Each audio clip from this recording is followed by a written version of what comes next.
Yun ang nilagay sa inyo.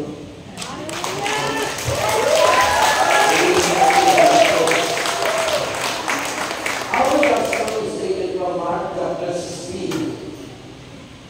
Mark chapter 16 from verses 15 to 20. The Gospel of the Lord Jesus Christ according to St. Mark chapter 16 verses 15 to 20. At ito ang sinasabi ng banal na aklat. At sinabi ni Jesus sa kanila, "Pumanon kayo sa buong mundo at ipangaral ang magandang balita sa lahat ng tao. Ang sinumang sumampalataya at nabautismuhan ay maliligtas.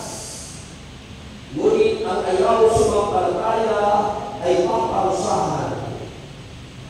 Ang mga sumasampalataya ay bibigyan ng ang sumasampalataya ay bibigyan ng kapangyarihang gumawa ng mga himala. Sa pangalan ko'y magpapalaya sila ng mga demonyo at magsasalita ng ibang wika. Hindi sila mapapahamak kahit tumampot sila ng ahas o makainom ng lason. At gagaling ang mga may sakit. Napapatungan nila ng kanilang mga kamay. Pagkatapos niya magsalita sa kanila, ang Panginoong Jesus ay iniakyat sa langit at umupo sa kanan ng Diyos. Humayunga at nararal ang mga alagad sa lahat ng dako. Tinulungan sila ng Panginoon sa gawain ito. Pinatunayan niya ang totoo ang kanilang ipinangaral. Sa pamagitan ng mga himalang ipinagkakaloob niya sa kanila. Mga kapatid, ang mabuting balita ng ating kaligtasan. Kung hihinahin ng Diyos. Ako ay pamalago ang sila. Kasi nagsunod kasi tawag na si Tiana yung naupuan nila. O kaya dito ay sumayaw sa tina. Yung talang-taling natin kasel na yung lahat, hindi sumayaw pangit. Ako'y nagkakaya. Yun. Alam mo yun? Yes. Yung gusto sumayaw na kapatid dito sa akin. Pag ito yung nagpapasinisuli ko. Ako'y nagkakaya.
at magandang tingnan.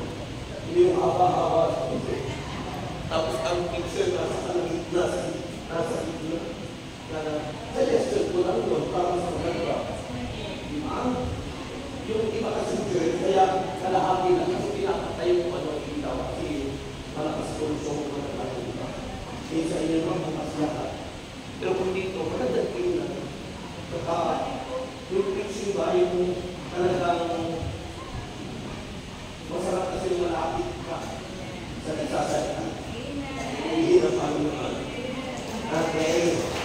Yung iba naghahanap ng electric fan. Kaya pala ganun, no? Sabi ng Sir Peter, kung ano yung isipin at sabihin, yun talaga ang mangyayari. Sabi nung nagkagin sa mga Friday, ang kapiligaw kasi natin ang init. Ang init. Kaya ang init. Ayan. Maganda kami po sa inyo lahat. Parang hindi sumagot yung iba. Kaya naman po uuwi kayo dito, ano? Kaya uulitin ko po para po lahat ay may blessing, may biyaya na iuuwi. Maganda kami po sa inyo lahat. Dahil po lahat kayo sumagot na answered prayer kayong lahat. Amen. Kanina yung awit natin, sabi natin, kayo saya, pero parang hindi mo hindi yung umaawit. Pag sinabi kayo saya, dapat nakangiti. Para umaawit may problema eh. Mga kapatid. Actually po, hindi dapat ako dito nakasign. No? Pero na-announce ko nung nag-broadcast ko ng Wednesday, kasi pinapalitan ko na kaagad, kasi nag-meeting kami ng council with Paul Michael kanina, kaya po, hindi ako aabot doon sa assignment ko sa Batangas sa Nasugbo. Kaya, sabi ko palitan, so dito kayo ang aking napuntahan. Kaya maaga ako nakarating kanina, nakatulog na ako. Doon ako kanina nakapart, pinaalis ako. Unang nagbabasketball, mga bata, nangusap sa akin ng Holy Spirit. Sabi ng Holy Spirit sa akin, anak, kapag nilagay mo ng mga bata na nagbabasketball, tinawag ko yung isa, yung wako. Una kita wako siya. Tinawag ko na. Tapos nagkakaw ko tumamit sa akin, Ninong! Ninong ka! Sabi ko, bibigyan ko ng paano. Kasi, if we are to speak to the voice of the Holy Spirit, gagawa tayo, gagawa. Kaya po yun ang napakahalaga. Katapos po, yung mga bata, pinaalis na ako buod kasi magbabasketball na yung mga may edad na hindi na kabataan. Yung medyo na talaga malaki. So, nagpipat ako dito. So, kaya nakatulog na ako dyan. Kasi kanina nag-paano dito ng Flores ni Mahalo. Yan, okay. Flores ni Mahalo. Flores, lang sa Mahalo. So, our topic for tonight, mga kapatid, kasi sa Sunday po ay kapestahan ng Ascension. Pag sinabing Ascension, yung pag-akyat ni Jesus sa langit. Yung pagdating ni Cristo dito sa lupa, ang tawag doon ay descended. He descended. So, nung sa'yo bumaba, descended from heaven. Then ngayon, ascended. Ascension, pag-akyat. Yan, pag-akyat sa langit. Pag si Mama Mary, ang tawag doon ay Assumption. Yan, pag si Mama Mary, Assumption. Bakit Assumption? Kasi po, hindi naman nakita talaga na tumakyat si Mama Mary, kundi iniakyat ng Diyos. Hindi nakita. Si Cristo nakita na mga alagad. Na umakyat talaga. Hindi naman mayayari kapag tayo takat. Hindi naman mayayari pagdating ang panahon kapag tayo takat sa Lord. So, yun po ang kapestahan. Dahil si Cristo ipaakyat na sa langit, nagbigay siya ng instruction sa Biblia. Sa kanyang mga alagad, sa kanyang mga disciples. The word disciples is the followers of Christ. Yung mga disciples, the disciplined people of God, yung mga disiplinado,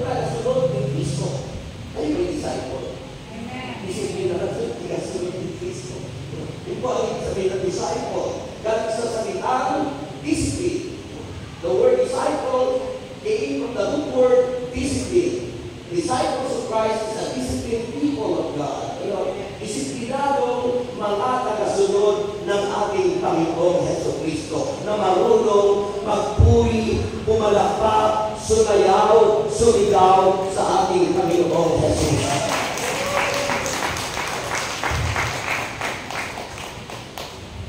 Naunawaan ko yun kung hindi walang sa mga yung palakpak ng iba, naunawaan ko yun, Lord. Kasi alam ni Lord na kayo ay kagaya ko na rin, senior citizen. Ano ang instruction ni Jesus bago siya umakyat sa langit? Sabi ng Panginoon, at sinabi ni Jesus sa kanila, bago siya umakyat sa langit, sinabi ni Jesus sa mga alagad niya. Alam mo, pag nakikita ko, nakakagilid ako yun, kasi nandiyan na tayo, kaya ko lang dito, balance yung aking yun. Balance yun. So, sabi ng Panginoon at sinabi ni Jesus sa kanila, humayo kayo sa buong mundo at ipangaral ang mabuting balita sa lahat ng tao. Ang tawag ko din ay Great Commissioning. Ang dakilang pagtatalaga ng Panginoon sa mga alagad. The Great Commissioning, mga kapatid Kristo. At tandaan nyo, sila po yung representative natin bilang mga tagasunod ni Kristo. In other words, hindi lang para sa kanila yun, kundi para sa lahat ng sumusunod o tagasunod ng Panginoon. Wala ko kausap. May kausap mo ba ako? Ganun, kausap ka lang, wala. So yung po yun mga kapatid, ano ang reason? Ano ang dahilan? Kasi po, si Kristo'y paakyat na sa langit, and we need to continue His mission. Ipagpatuloy ang mission ni Kristo para ang lahat ng tao'y maligtas. Maligtas. Maligtas. Napakalakas. Ang mga walang pera, nakakapera. Malakas yun. Ang mga walang bahay, nakakabahan. Nasa langit ang nagsasabi noon. Sigurado daw diyan ang iba. Ang kapatid. So, dahil po ang Panginoon aakyat na sa langit at nais ng Panginoon ipagpatuloy natin ang misyon. Kasi kailangan lahat ng tao ay maligtas. Ang tawag ng evangelization, to evangelize people. Sa ating mga kapatid sa pananampalataya ng Catholic, sa ating sa obispo, many were baptized, but not yet evangelized. Maraming nabautismuhan sa atin, pero hindi na evangelize. Bakit? Nung binyagan, dinala sa simbahan, kailan inulit nung ikakasal na, at kailan naulit nung ililibing na. Dapat hindi gano'n, di ba? So, yun po ang mission. Sabi niyo mission. At ito'y tinanggap natin lahat. The mission of Christ, Jesus Christ, was imparted to each and every one of us. Ibinahagi ni Kristo sa ating lahat. And we received it already when we were baptized. Nung tayo pinyagan. Amen. Nung tayo pinyagan, ipinasa sa atin ni Jesus ang misyon. Alam mo ba yun? Hindi po. Pero yung po pinapala ko sa inyo, nag-yasal kay Lord sa misyon ito nung tayo ipinyagan. Sasabihin naman, Padre, so po ay baka, ano pinyagan, wala akong alam yun. Ano yung confirmation, di ba? Kaya nakakinonfirm, kung ikaw ay 12 years old,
that, matagal dito ko kasi sana ako gusto kasi ang nete ako dito ko kasi ang nete. Ang pangunahin po, trabaho ng tagapanguna sa pagsamba ay dalhin ang mga tao, ang kongregasyon sa pagsamba sa Diyos. Yan ang role ng mga priest. And always remember the highest form of worship, what our priest is doing every Sunday, every day, is the celebration of the Eucharist. Bakit mo pinakamataas ang uli ng pagsama? Kasi nasusunod. Utos ni Kristo. Utos ng Panginoon. Do this. Gawin mo ito bilang pag-alala sa akin. Kaya habang ginagawa natin, every time that we attended the celebration of the Eucharist, ang ibig sabihin ng Eucharist is a celebration of victory. Na tayo nagtagumpay na sa pagkatayo lahat ay iniligtas ng Panginoon Jesus. Kasi hindi alam nila yung tanggapin yung kaligtasan. Ginawa na ni Jesus more than 2,000 years ago. It's already finished. Tapos na. Iniligtas na ang lahat ng tao. Kanya lang, bakit iniligtas ang marami? Kasi hindi nila alam papaano yun tatanggapin. At yan ang trabaho natin bilang missionary. Ipaalam sa kanila paano naliligtas na ginawa ni Kristo. Wala akong kausap. Ikaw sa buka. Kaya alam ko yan. Alam ng mga manunutog. Hindi lang po sa pagtugtog. Baka mamaya hanggang tugtog lang kayo. Hindi nyo naman alam. Kung ligtas na ba talaga kayo. Hindi lahat ang naglilingkod sa Diyos. At hindi lahat ang nagsasabi, Panginoon, Panginoon, ay makasok sa langit. Sabi ng Mateo, siyempre ba yung pinulong? Kaya dapat lahat tayo naglilingkod sa Diyos. We know first our role as a missionary that we received already from the Lord Jesus Christ na inimpart o inilahagi sa atin ng Panginoon Kristo nung tayo binyagan. Priestly mission. Yung makilala ng ganap at sambahin si Kristo. Kaya tayo ang role natin ipakilala ang Diyos. Sino ba ang Diyos sa buhay ng lahat ng tao? At matuto silang sambahin ang Diyos. Hindi yung mga anting-anting at mga kung anong sinasamba ng tao. Hindi naman Diyos. Okay natin sa atin. Kasi bago kasi nag-ipiskalo tayo makapagano tayo eh. Daladala natin yung ating mga siyamunang na turo ng matatandang walang pinandaan. Ay baba. Kasi yung unang panahon kasi hindi natin alam yung Diyos eh. Kaya anting-anting, anito, hindi po yung hotel. Wala na yun kasi nabulot din na nag-ipiskalo ng anito. Yung anito. Wala pa ako sa Panginoon pumupunta ako doon. Masama yung ginagawa doon. Sa anito. Pinagita na namin ng mga tao. Wala akong panapag-try ko sa dito. Pagkita ng sugo. Yung anito yung pagkita ng sugo. Tapos pinagkata ng sabi ng Panginoon.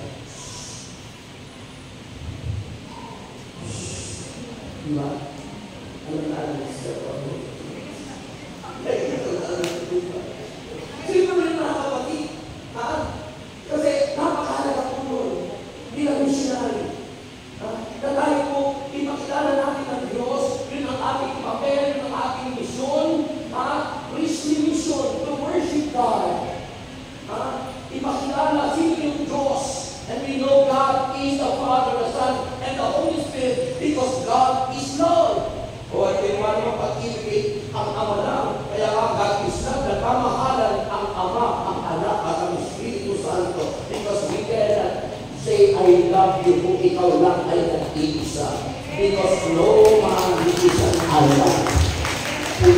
ang Panginoon. Amen! Pangalawang misyon na tinanggap natin nung tayo binyagan ay prophetic mission. Bilang propeta. Yung papel ng mga propeta, ipahayag ang mabuting balita. Kasi sabi ni Jesus Christ dito, humayo kayo sa buong mundo o sa buong mundo, ipahayag ninyo ang mabuting balita. Ang sino man sumampalataya at pamanggistuhan ay maliligtas. Ngunit ang hindi sumampalataya ay may kaparusahan. Hindi ang pinulungan ng kaparusahan. Ngunit ang makasasampalataya ay magtataglay ng ganitong tanda sa inyong tanda. Kailangan sa inyong tanda. Nasa nyo. Nasa nyo pa. Tandaan nyo po, tanda, hindi matanda. Magtataglayan nyo kayo ng ganitong tanda, sign. Yung sign, yung mga saint, yung mga sumampalataya na iniligtas ni Kristo ay magkakaroon ng tanda o sign, a gift from the Holy Spirit. At ano yun? Sabi ng Panginoon, ang mga sumasampalataya magtataglay ng ganitong tanda ng kapangyarihan sa pangalan ni Jesus.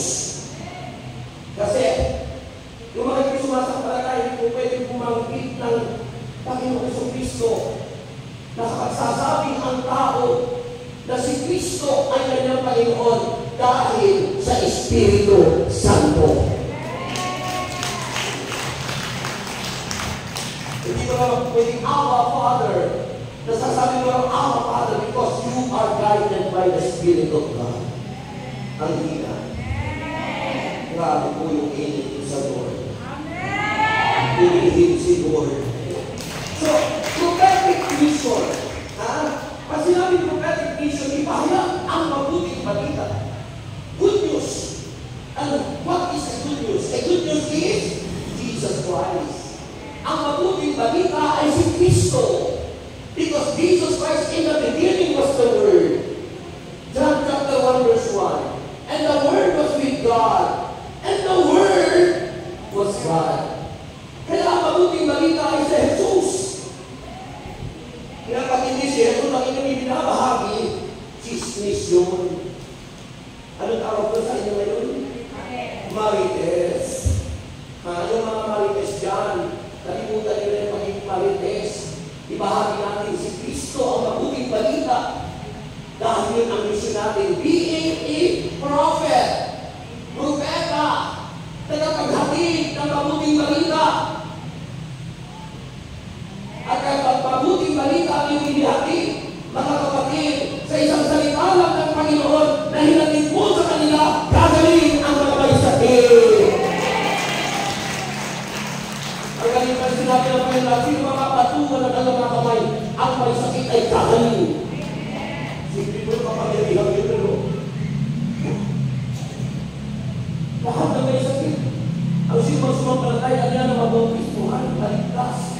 At ang sumasampalataya, magtataglay ng ganitong tanda ng kapangyarihan sa pangalan ni Jesus Cristo ng Nazaret, makapagpapalaya sila ng mga demonyo. Tandaan yung demonyo, hindi yung asawa nyo, hindi yung kapitbahay nyo, hindi yung kasabahay nyo. Ang palalayasin natin. Ang palalayasin natin yung demonyo.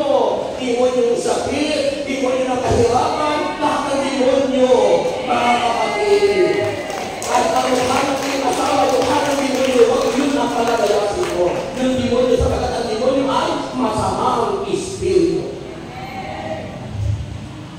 Amen. Amen. Kaya po, ang mission po natin. You know, if we are bearer of the Word of God, proclaimer, tagapagpahayag ng salita ng Diyos bilang prophet o propeta. Yung pinapahayag natin po ay powerful. Sabi ng Hebreo chapter 4 verse 12, ang salita ng Diyos buhay. Ang salita ng Diyos mabisa. Ang salita ng Diyos kagaya ng tabas na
Bigla ako sa sakit. Dati ako may sakit sa puso. Enlarge ka yung heart. Rheumatic heart disease. 4 taon at may baka. May hepatitis. May ulcer. May ispat sa baga. Pero nagkagawin ko yung mabuting balita. Ang mabuting balita, si Kristo ay nagpapagaling. Amen. Sabi ng Exodus chapter 15 verse 26. Kung ating buong puso na siya hahanapin, kung buong puso natin susundin ang kanyang mga utos, ang kanyang mga dikrito, buong puso, the word is wholehearted. Yung paghahanap sa Diyos, yung paglapit sa Diyos ay dapat wholehearted, hindi half-hearted, hindi nalakalahati. At ang sabi mo sa Exodus chapter 15 verse 26, kung buong puso niyo akong susundin, kung buong puso niyo tutuparin ang lahat ng aking mga pinag-utos, ano sabi niyo hindi ko ipararana sa inyo ang lahat ng uri ng sakit na pinadala ko sa Ehipto. Ako si Yahweh, ang inyong manggagamot. Amen?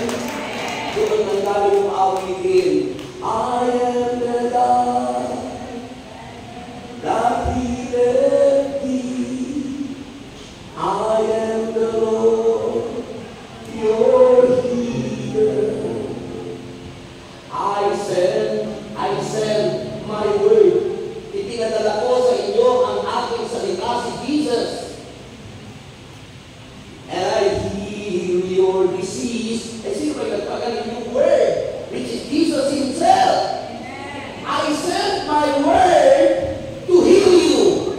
Ipinadala ko ang aking salita para pagalingin ka at palayain sa uri ng sakit at karamdaman. At ang sabi niyo, I am the Lord, your healer.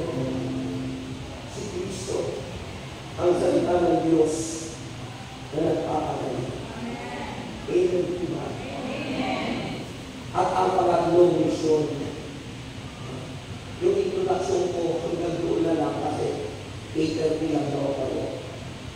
So, ang pangatlong misyon ay King's mission.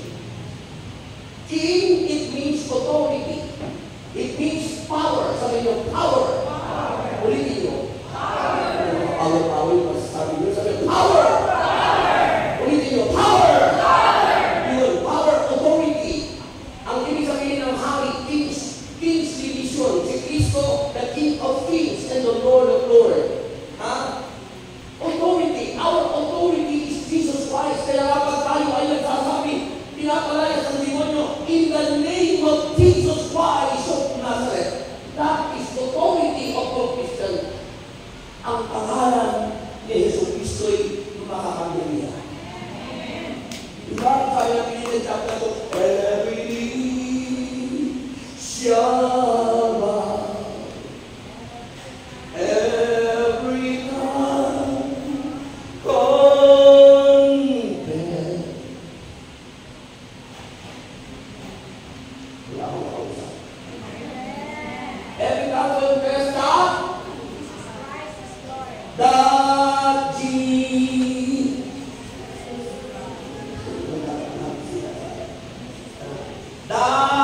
Jesus Christ is.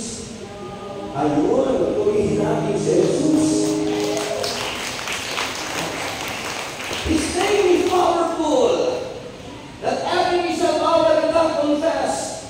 Lahat ng nasa langit, nasa lupa, nasa ilalim ng lupa, ay maniniluhod at magsasabi sa kanya kay Jesus na siya ang Panginoon at ating Diyos.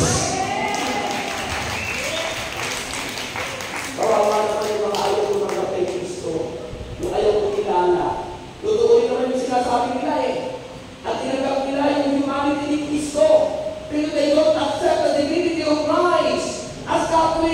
Christian, we accepted the two nature of Christ, human nature and divine nature of our Lord Jesus Christ.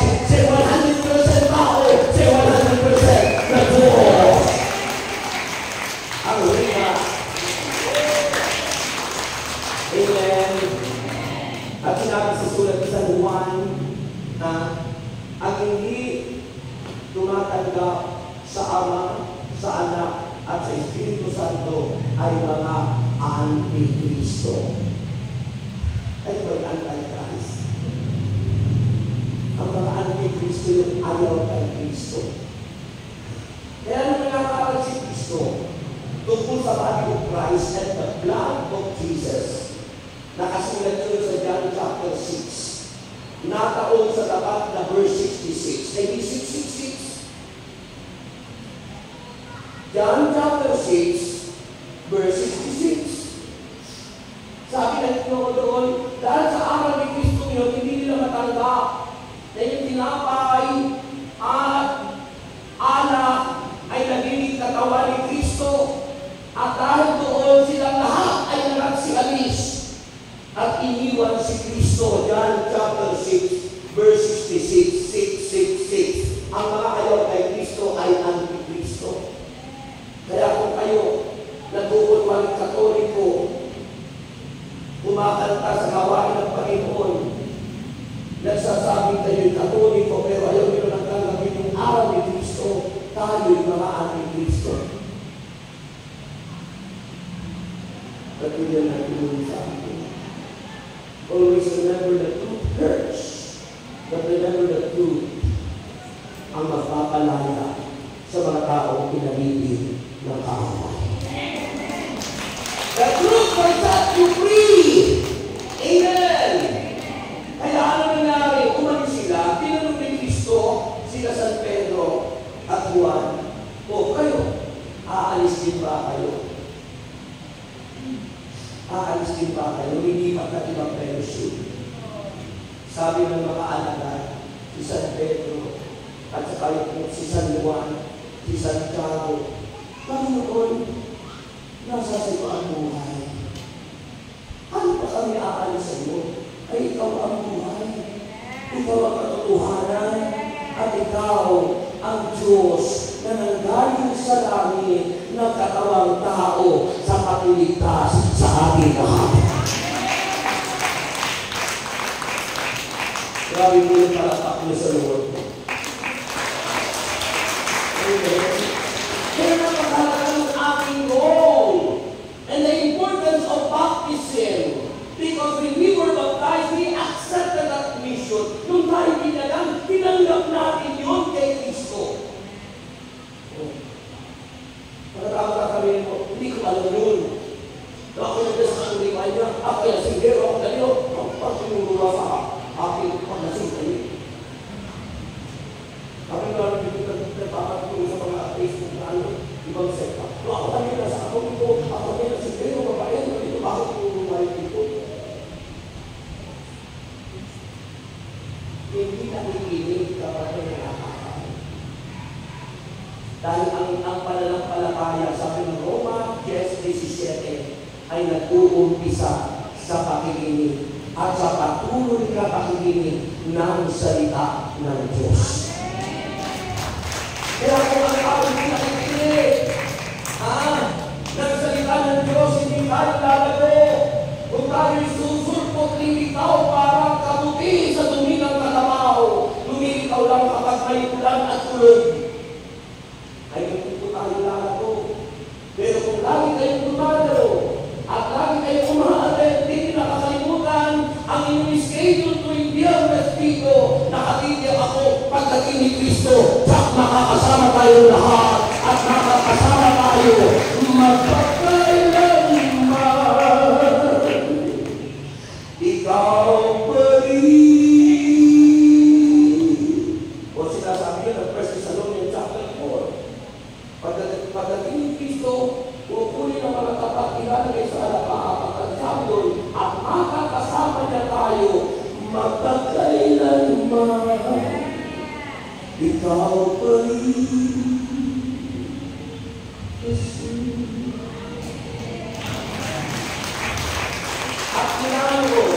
hanggang ngayon, nagtanggapin ko siya sa aking buhay. 1986, totoo ang salita niya. Yung dating squatter, yung dating pangit, baka sabihin, ako kapal mo, brother guys. Pero at least may pagbabago na. Hindi na ako kamukha ni Palito nun. Kasi doon ako tawagin yung mukha pa ako sa Palito. Payat. Dahil sa sakit at mga problema. Problematic, asthmatic at wala akong atik. Pero natanggapin ko si Kristo. Totoo yun. Baka tayo hanggang awit na lang. Hanggang kami natin umawit. And now, let the weak say, I am strong. Pero malakas na kaya. At ang sabi natin, and the poor say, oh, pinayamang ka na. At ang sabi natin, because of what the Lord has done for us, He can. Kaya na nalaman mo, kaya na natutupan yun. Kung buo, 100% ang puso mo, eh baka naman half-hearted. Baka naman ang awit mo, hindi yung fully nalilibig mo kay Lord yung sinasabi, I surrender. Baka naman hindi yun. Baka apat kang may kaagal, pala ako sa puso. May kaagal si Kristo sa puso. Ano yung kaagal ni Kristo? Iso. Internet. Dahil kami natin makakal, pero ano yung mga pinapanood mo sa internet? Ano yung ginagawa mo sa internet? May nagulog ka sa akin, pamilya. Sabi na ba, ko yung papasalamat sa mga ako'y nakakilala kay Elsian. Pero kung hindi ko kami sa isalan, kung hindi ko, buong pamilya kami, nagsusunod kami sa internet. Nagsusunod na kami sa internet. Hindi ko alam yun. Pinalaman ko lang yun. Pinapasok ko yung panalo sa Gikas. At narin sila doon. And then sa Batangas na yung nag-apply sa akin yung nanay niya. Nag-graduate ng engineer, pasado sa board passer. Pero na tulong sa internet, sugal. Ngayon pinasok niya sa yung parang sa akin. Rehab. Pinasok sa rehab. Hanggang ngayon nandun, nakahabig sa sugal. Kaya, pag hindi mo 100% ang puso natin ibibigay kay Lord, baka hanggang out lang tayo. I surrender. Kaya pa tayo, di mamalato. Eh, so, ito po daw, di mamalato.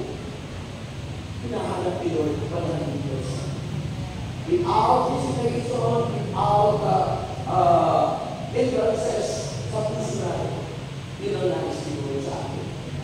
At pag hindi natin bumubuo ang aking puso, binigyan ko sa inyo kung paano nangyari ako iswakan dati, binigyan kami ng bahay. May bahay ko sa libutan, may bahay kami ngayon sa kombinasyonan, ay tutulungin ko kami sa kaawatan, at mayroon kami mga lupa na marasaan saan. Yun ay hindi ko sinasabi pa rin pag-ibang tuki. I encourage you to believe that Jesus Christ can supply all our needs according to His riches and glory through Christ our Lord. At yun po ang nais ni Lord. Kapag tayo nag-isip, sinabi ang iyong kailangan, sabi ng servant leader madalas, yun ang mangyayari sa iyo. Pag inisip ko wala kang pera, habang panahon wala kang pera. Pag inisip ko lagi mahirap, kapur ka talaga, pur ka habang panahon. Pag inisip ko pangit ka habang panahon. Pero pag inisip ko beautiful, rich, I am rich. Kaya tuwing umaga, I always declare, I am strong, I am rich, I am more than conqueror because God is with me. And if God is with me, no one can against me. Kung kayo tumayo, yung kung pwede na tumayo, yung pwede na pumuwi mamaya. Tumayo na po kayong lahat, at sa inyong kamay, sabihin ng Panginoong Jesus, ako po pala, ay mayroong responsibilidad. Mayroon po pala akong misyon na dapat kong ibahagi sa buong mundo at dapat makita sa akin sa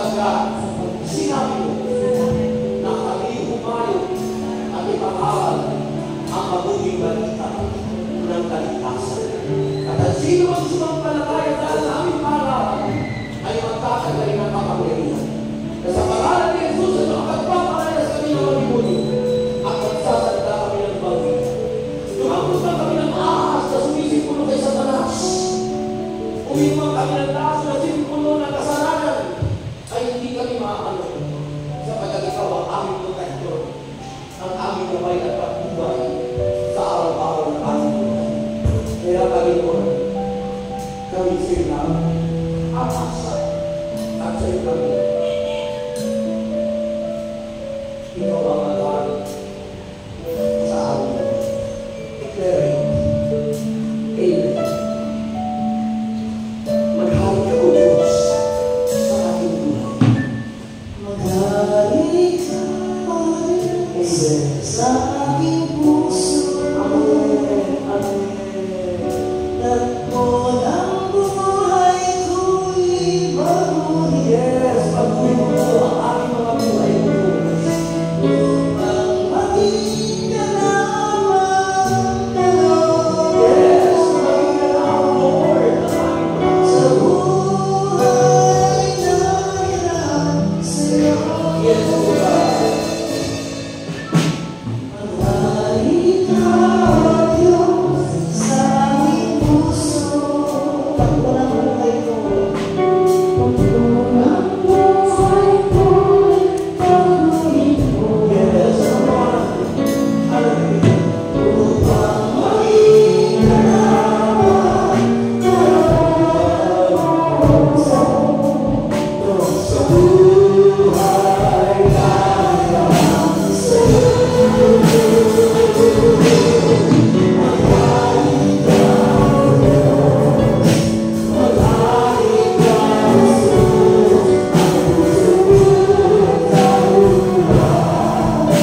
na dumadaloy sa ating buong pagkatao. Pinagagaling ka niya. Inaalis niya ang lahat ng balakid sa iyong buhay. It is the powerful Word of God. Sa isang salita lang na iyong narinig, may kapagaliang dumadaloy sa iyo ngayon. At sinasabing sa isang salita lang, gagaling ka na. Tanggapin mo ang kagalingan at kalayaan. In the name of Jesus Christ of Nazareth, by the power of the Holy Spirit, receive the power, receive the healing power, in the name of Jesus Christ.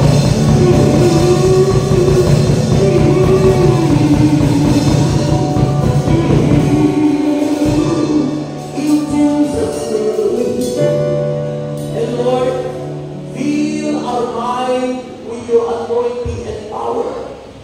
Punuin mo po ang mga espasyo na dating ang nandun ay angas ng Espiritu. Pinalaya kami, Panginoon, ang masakit, karamdaman at masamang Espiritu sa aming buhay. Kaya palitan mo yun, Lord, ng iyong presensya. Punuin mo ang aming buhay ng Espiritu Banal, the anointing which is the Holy Spirit Himself, O God. At palugin kami ng iyong banal na dugo at maghari ka sa buhay namin ngayon at magpakailanman. Anong sagot? Palapakan natin ang malakas si Lord. Sabi mo po malakas.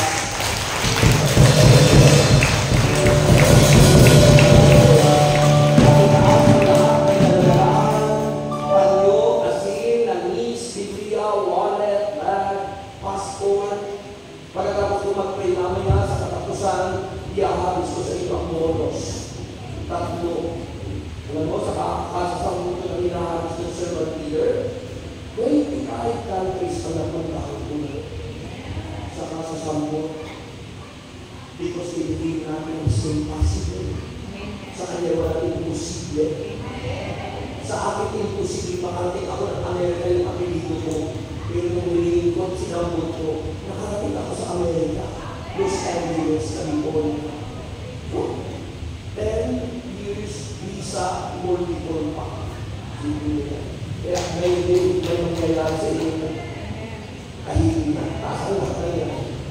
Ama namin Diyos, kami nagpapasalamat at ang biyaya ng Panginoon ay patuloy mong binubog sa amin. Paspasanin po ang mga bagay nito kayo as in langis, Biblia, wallet, passport, papeles, at lahat namin tinataas ngayon. Inaabig po namin lahat at aming mga prayer request ay answered prayer na. At Diyos, ang aming mahalaga ito, pangako mo Lord, ito ibabalik sa amin. Sa iba't ibang paraan, Lord, maraming health, maraming financial, at lahat, Panginoon, at inaabig po namin ito ibabalik mo sa amin. And Lord, umaasa kami na ikaw ay laging kasama namin at nauna sa amin. Lord, as we say, give thanks with a grateful heart of Jesus. Kaya awit sa marami pangailangan na tayo umawit. Ang balitaan ko man yung mga tao, mga awit ay kailangan na tayo. Kailangan na naman. Ecclesia. Ang ituloy na Ecclesia, those who are called out. It means called, Ecclesia means out. Ecclesia. Yung po ang sabihin, Iglesia. At tayo ang tunay na Iglesia. At sinabi ni Jesus, sa ibabaw ng matulog, kayo po ang aking Iglesia. Ano yung Iglesia? Iglesia ni Cristo. Na sinabi ng 9 ng 3380. Yung tinayo ng tao, tinayo 1914. Yung tinayo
taas na po ang inyong mga kamay. Ito nakakatuma sa kamay. Kasi yung hangin ko kapalaman. So, okay? Okay? Iharap ko po yung lesson ni Lord. At kung ano ang isipin at sabihin, tatlo, sasabihin niyo si Lord, thank you, Lord. Ang sasabihin niyo? Thank you, Lord. Thank you, Lord. Thank you, Lord. Thank you, Lord. Ano sasabihin niyo? Thank you, Lord. Okay. And then the Lord God bless us all now and forever. In the name of the Father, Father pala po, in the name of the Father, declaration of true God, because the true God is Father, Son, and the Holy Spirit, because God is now. In the name of the Father, and of the Son, and of the Holy Spirit, Amen and Amen. Unang biyaya, ito na! Pangalawang bonus to ito na! At pahuling bonus to ito na! God bless you! Thank you, brother.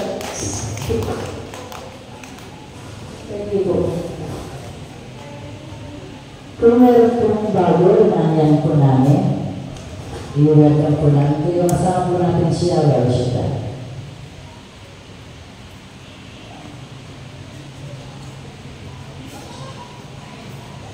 Wala pong bago, sige po tayo mananalangin na po sa ngalan ng Ama, ng Anak,